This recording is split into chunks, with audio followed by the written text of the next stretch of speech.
What's up guys, Mike here with Cards Do Sports Cards. Back today to share my experiences from the past month to help you navigate your own sports card selling journey. If you're new to this monthly video, and since this is a new video, all of you are, we'll talk about some of the sales I've made, lessons learned, strategy change, money made, money lost, and the current state of my journey as a card reseller. Before we jump into it, if you want to unlock the secrets of selling and investing in low-end sports cards on eBay, this channel is your go-to source for expert tips, honest insights, and strategies to help boost your eBay sales. Go ahead and hit that subscribe button for me if you want to stay ahead in the card selling game, maximize your profits, and take your eBay card selling business to the next level. You can also check out my other channel at Puck Mike, where I open and talk about hockey cards. Now I want to make sure I do these videos very structured to help you follow along each month. So we'll kick it off looking at some of our sales insights. I'll talk about some of the lessons I've learned, what worked, what didn't work for me in the past month, and how I'm going to tweak my strategy based on these lessons. And then we'll talk about any trends I've noticed in the sports card market. Let's kick it off with our top sellers and sales insights. So we're going to look at May 2024. Top 5 players sold this month: Connor Garland, Bo Nix, Höglander, Heinola, and Mark Messier. Looking at my percent of card sales by sport. Of course, hockey coming in at the highest at 85%. Football and baseball are picking up a bit for me. Basketball completely a bust for me at this point, but I also haven't bought more than one NBA collection, so I know I probably need to do better at sourcing here. Hockey's been the highest for me because that's what I've been primarily selling because I know and love it the most. Now I did tweak my international shipping options recently, and be sure to check out my video on international shipping here. So I do think that the tweak killed some of my hockey card sales in the latter part of the month. I'll talk more about that when I get into how I'm tweaking my strategy in June, but I expect hockey to drop off some more and other sports to pick up. If we look at the percent of card sales by era, most of my sales are from the ultra modern era. I do have 6% from the junk wax era here and 11% from the modern era. I'll post a link in the description to the site I use that shows the time period used to classify these eras. Lots of opinion on which years are called which era, but these are the ones I'm using. So based on the years I've assigned to these eras, 17% of my sales last month were from cards between 1986 and 2010. That's almost a quarter of my business. So people are still buying older cards. Again, many of those were hockey though, so we'll see how this shapes up over time as I add more inventory from baseball and football. Top 3 highest selling cards for the month: 98.99 Pacific Wayne Gretzky coming in here at number 1, $12.95 sale. Second place got a UD game jersey Chris Letang at $8.50, and then third place here, Bo Nix, these early risers inserts from 2023 Bowman Chrome University. Sold 2 of those at $4 a piece. Now I'm still not fully integrated into the grading card world. I want to sign up for the PSA Collectors Club and get on a regular cadence with grading some cards. I'll talk more about that in the strategy section as well, but the reason I mention it now is because I don't have a ton of high ticket items in the store. It's mostly low end right now with some upper low and mid end cards, so the not so high price tag on these top 3 doesn't surprise me at all. In terms of inventory turnover so far this year, I had a spike in Q1, also known as Q1 in the corporate world, or the months of January to March. I did drop a bit in April and May, but I've really ramped up my new listings, especially in May, so even with the higher sales in May than in April, it's still dipped. Overall, I think these are pretty good numbers for a sports card business. I think it's definitely important to analyze your inventory turnover rate because you want to make sure as you grow your business to 10, 20, 30, even 100,000 listings, that the rate at which you turn over your inventory, or essentially sell your items, isn't dropping and dropping and dropping. All right, so those are some of the wins in terms of my sales. Let's talk about money made and money lost. Now, I do want to respect some privacy of all my sales numbers on this channel. It's a little bit of a shift from when I initially shared my sales numbers when starting out, but I still want to look at some of the items where I made money, lost money, and in both cases, why. On the top 3 card sales, fortunately, I was profitable. $7.93 here on the Gretzky, $4.81 here on the Letang, and $2.86 on the Bo Nix cards. That does include both cards. Higher margins on that lot, so less profit on the higher sales, unfortunately, but I do have a few more listed in the eBay store where I can make more profit. In terms of money lost, 21-22 Synergy, Elias Pettersson, JT Miller, numbered to 99 for $3.26 loss after the sale on that one. Got a Connor Garland insert here, 70-cent loss. Upper Deck Allure, 44 cents. These are all higher than preferred card costs, if I recall correctly. I mean, the Synergy hobby box had 24 cards and was over $100, so almost $5 per card. So another reason why ripping sealed wax isn't the best way to source inventory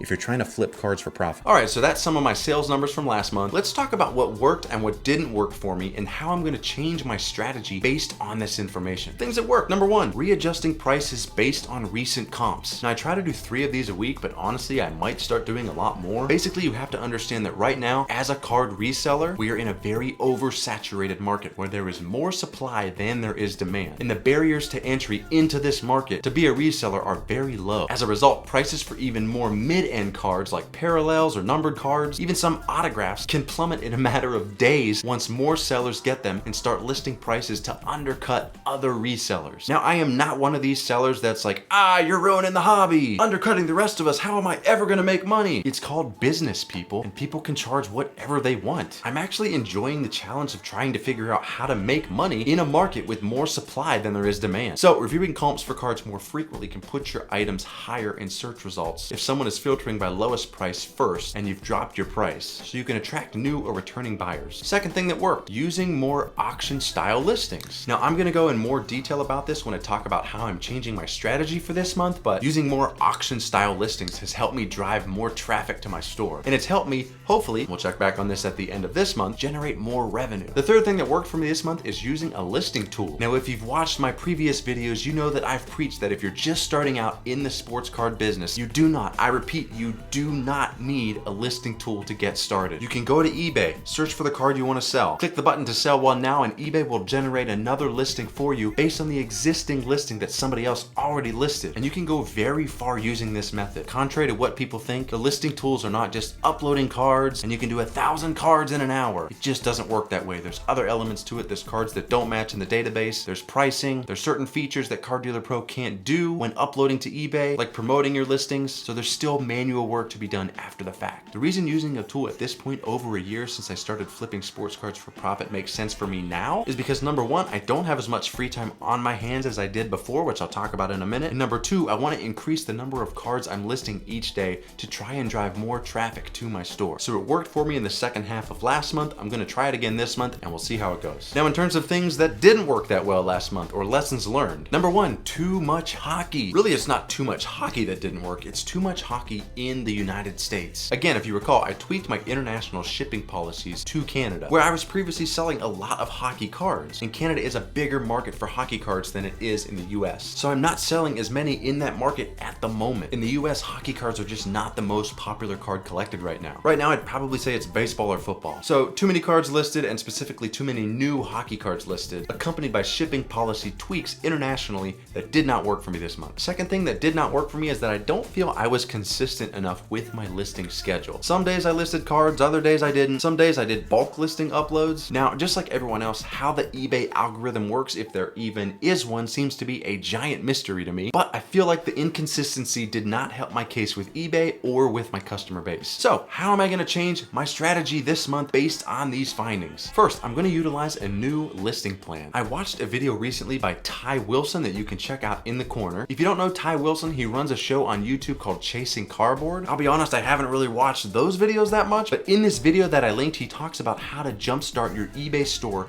by making the algorithm work for you. And you can do it by utilizing a mix of auction style and fixed price listings in a staggered format. Now, I've tweaked his method a little bit because I want to list even more cards this month, and I'm not going to repeat his entire video. Basically, all you're doing with his method is using 15 to 20 auction style listings scheduled in a staggered format to try and drive more traffic to your eBay store. I think the goal to try to drive more traffic to your eBay store fits really well with my past analogy of your eBay store as a coffee shop on a street lined with hundreds, thousands of other coffee shops all selling the same items. So you need a way to get customers into your store and not into your competitor stores. So it's a bit of a change in thinking for me. I'm very much into the numbers of my sports card business, and I want to sell as many cards as I can for profit, not at a loss. Now, the method that Ty suggests doesn't necessarily say to sell your cards at a loss, but using auction style listings can often end in that result depending on the card. But so here's the shift in thinking. Is it worth it to sell 15 to 20 cards at a loss each month if it gets enough customers in your store to buy other cards and generate consistent profits month over month on a cash in, cash out basis? That's what I'm trying this month. I'm still tracking everything I was tracking before, how much I'm making, down to every single card, because I want to know those numbers. I don't think I'll be successful right away with this method, mainly because I need to update my inventory with more modern selling cards like baseball and football right now. It may take some time for me to actually see if this strategy works, but I'm excited to try something new and we'll see how it goes. Speaking of adding more baseball and football, this is the second way that I'm changing my strategy. I'm gonna let you in on a little secret about my buying preferences. I am a sucker for lots of cards from the 80s and 90s, especially hockey cards. Now, that doesn't mean I overpay for them, especially since there's a lot of them around, but if I can get them at the right price, I love going through them. And as we saw when we looked at my sales numbers, some people do still buy those cards. But with my shift in shipping policies, I need to focus more on preferences for my domestic customers, which is baseball and football right now and modern lots. Some of the successful modern lots that I've purchased and sold were purchased around 6 months after the release date, and they generated some decent sales. So right now I'm kind of looking at buying these types of lots. I'm essentially just going through past sports card releases right now on on the Beckett calendar, which I'll put a link to in the description. Side note, if you don't use Beckett for grading, at least use their checklist and their release calendar. It is clutch, let me tell you. But anyway, I'm going through those releases and buying some lots that I think will sell that are similar to other modern lots that I've purchased in the past. Now my thought is these lots will be the forefront of my store, and some of them will be my traffic generators, and others will eventually be the bulk of what I sell. Then I can still buy the cheaper older lots, number one, because I love them, and sprinkle them in with my other listings. And since they're way cheaper, I can make my money back quicker on less cards on those lots, like I did with my New York Rangers collection that cost $26, and I made my money back on less than 30 cards because the cost per card was only 4 cents. So I don't want to abandon those older cards completely because I love them. There is a market for them, and I do want people buying cards from that market to think of my store when they want some of those cards, but not enough of those are selling, and it's only a smaller segment of the market. I want to integrate the modern cards more as well. And the last way I'm going to shift my strategy this month is I'm going to invest more money into the business. One thing I haven't talked about that much on this channel is my life outside of selling sports cards. Now I'm not talking about my life on my other YouTube channel as Puck Mike. Who is that guy? I've been in the corporate world since 2017. In October 2023, I was unfortunately laid off from my job. Now I haven't considered myself as a full-time card seller for the last 8 months. My full-time job since being laid off has been as a stay-at-home dad,